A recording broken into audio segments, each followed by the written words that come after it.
সময়টা ছিল 2018-র ঘটনা। ঘড়িতে ঠিক তখন সন্ধ্যা 6টা। কি এক সাংঘাতিক ঘটনা!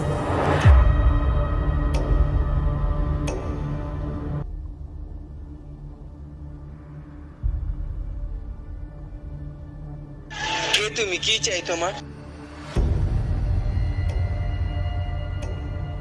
ছেলেটি বেশ ভালোই ছিল, সাদাসিধে, সবুজ বর্ণ।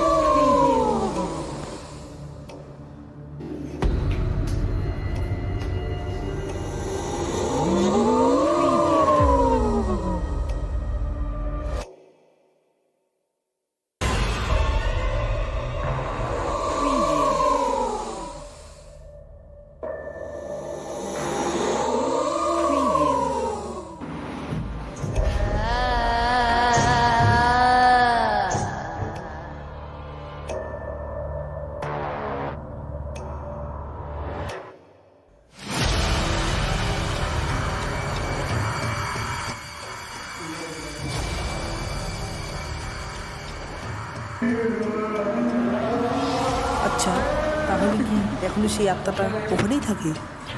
না, গ্রামের লোকের কাছে শুনেছি সে কোন এক ওঝা এসে নিয়ে যায় সেই আত্মাটাকে বন্দি করে। তবে কেউ কেউ ভাবে ওখানে সেই আত্মাটা এখনও আছে, কারণ কি তারা মাঝে মাঝে শব্দ শুনতে পায় সেই আত্মাকে।